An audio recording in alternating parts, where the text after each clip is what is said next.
Hal gaib ada di sekitar kita, tergantung kita mau percaya atau tidak. Selamat datang di Merinding Malam Ini.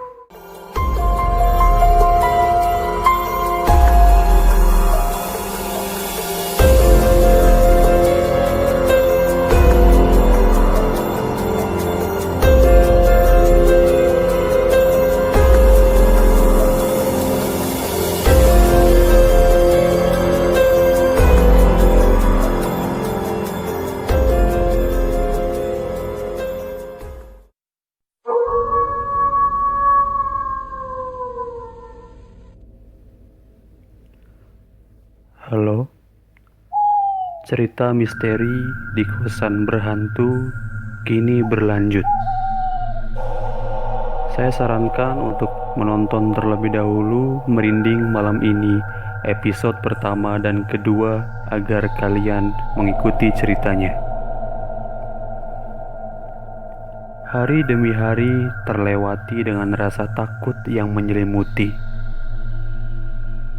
Ingin rasanya saya bergegas meninggalkan tempat itu, tapi saya nggak bisa.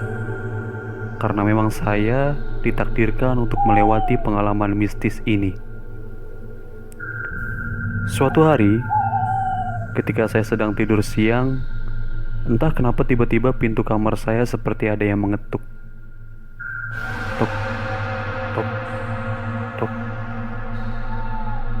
Saya dengan merasa penasaran dan setengah kebangun, akhirnya langsung memberanikan diri untuk mengecek di balik jendela. Setelah saya cek, ternyata yang mengetuk pintu kamar kosan saya itu adalah seorang lelaki yang ternyata bernama Bagus. Bagus dan keempat temannya ini kebetulan akan tinggal bersama kami di kosan ini selama beberapa bulan. Dalam hati udah berkata nih, Alhamdulillah, akhirnya punya teman ngobrol juga di tempat kos yang serem ini.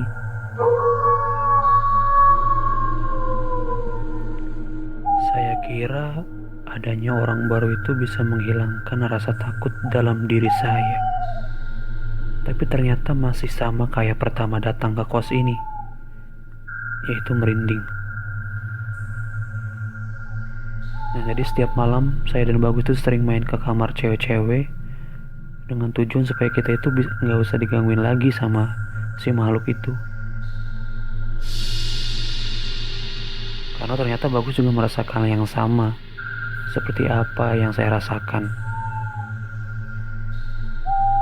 Ada hal aneh dengan kosan ini. Saya sering ngobrol dengan Bagus. Bagus pun cerita. Katanya dia pas malam pertama tidur di kosan itu, dia kayak mendengar suara orang nyanyi di tengah malam.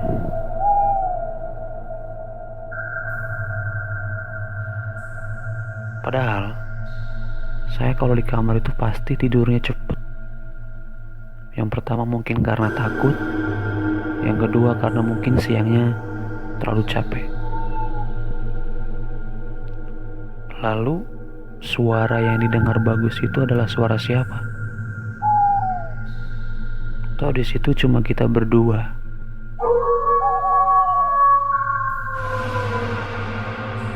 Ada lagi kejadian ganjil yang pernah saya alami di kosan itu.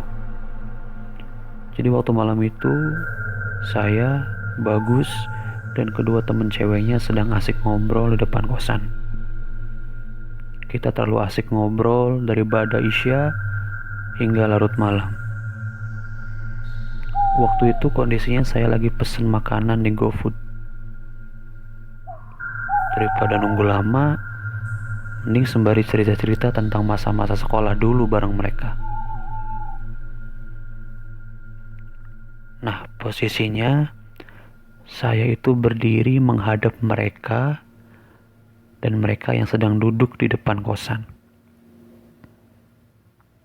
Saya berdiri persis menghadap ke lorong samping kosan. Dan itu tuh kayak langsung menghadap ke area pohon bambu yang ada di belakang kosan. Awalnya kami biasa aja. Tapi kok lama-kelamaan saya kayak mendengar suara aneh. Suaranya tuh kayak sendal yang digesek-gesek ke tembok. Paham gak sih? Srek, srek, srek. Itu saya dengar 3 kali.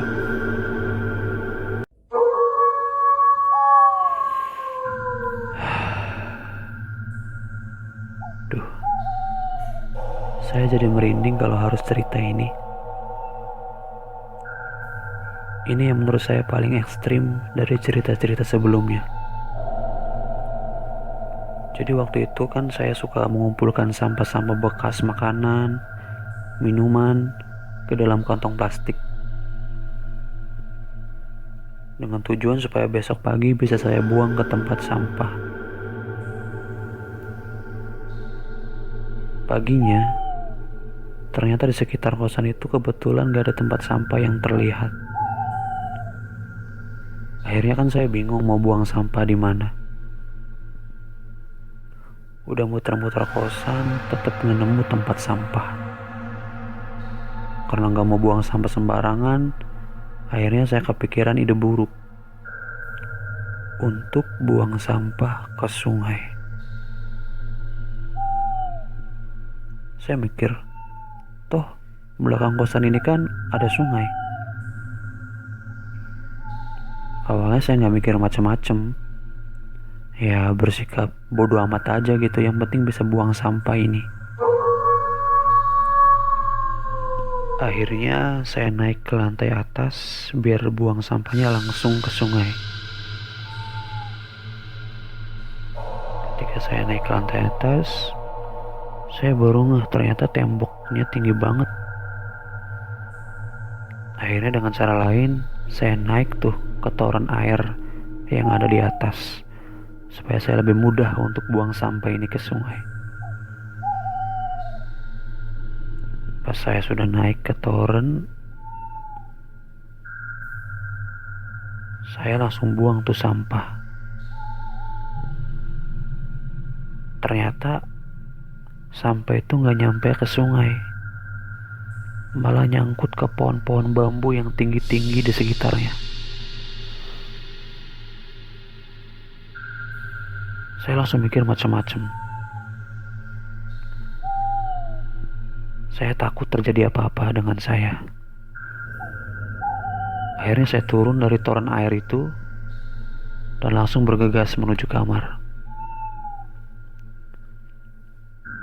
Mulai dari kejadian itu, gak tahu apa penyebabnya, tiba-tiba air di kosan itu sering mati, sehingga kita kehabisan air buat mandi dan lain-lain. Awalnya kami gak berani bilang ke bapak kos kalau airnya mati. Tapi kebetulan waktu itu pas banget bapak kos lagi survei ke kosan, dan saya pun memberanikan diri untuk cerita kalau airnya sering mati. Anehnya, bapak kos tuh kayak gak percaya kalau airnya di kosan itu sering mati. Padahal katanya belum pernah terjadi sebelumnya. Akhirnya biar clear, saya dan bapak kos ngecek ke toren air yang ada di atas. Gak tahu apa yang dilakuin bapak kos, pokoknya seketika air kosan itu nyala lagi. Tapi itu berhasil hanya beberapa jam. Seterusnya tetap mati kembali. Gak tahu kejadian yang saya alami ini ada sangkut pautnya dengan saya buang sampah ke sungai atau enggak. Jadi waktu itu posisinya itu habis maghrib, dan kebetulan saya sebelumnya udah menampung air buat mandi. Nah jadi kamar mandi cowok itu tepatnya di ujung kamar kosan yang persis sebelahan dengan pohon bambu yang ada di belakang kosan. Ketika itu saya mau mandi.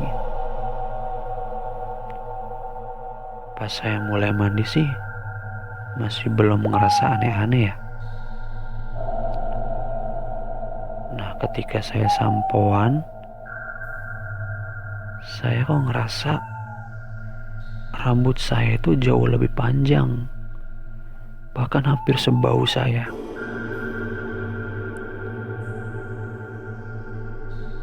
Dalam hati bilang, gak mungkin. Mungkin perasaan saya aja kali.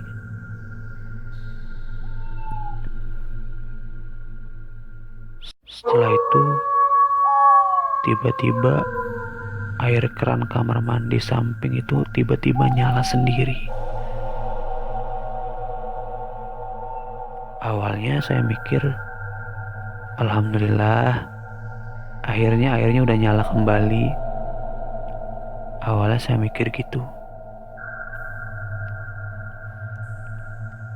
Akhirnya langsung saya cek tuh keran yang ada di depan saya. Tapi kok keran ini belum mengalir airnya gitu. Padahal keran kamar mandi samping udah ngalir airnya.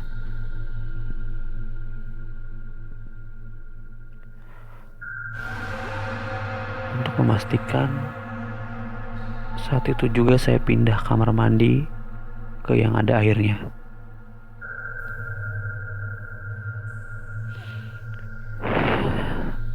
Tuh merinding. Jadi ketika pas saya buka pintu kamar mandinya, kan kamar mandi kan ada ventilasi udara gitu ya di atasnya. Nah, pas saya buka pintu kamar mandinya, di kaca ventilasi kamar mandi yang persis menghadap bambu-bambu itu ada rambut panjang banget.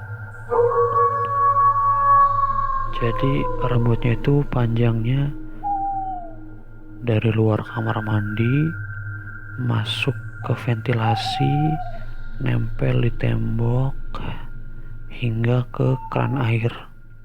Kira-kira panjangnya segitu.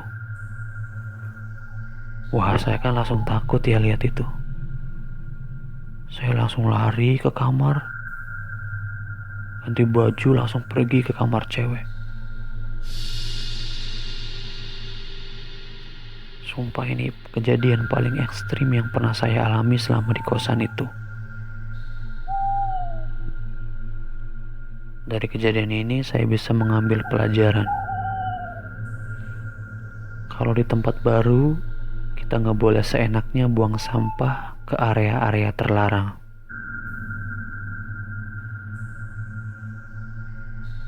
Cukup sekian cerita misteri kosan berhantu.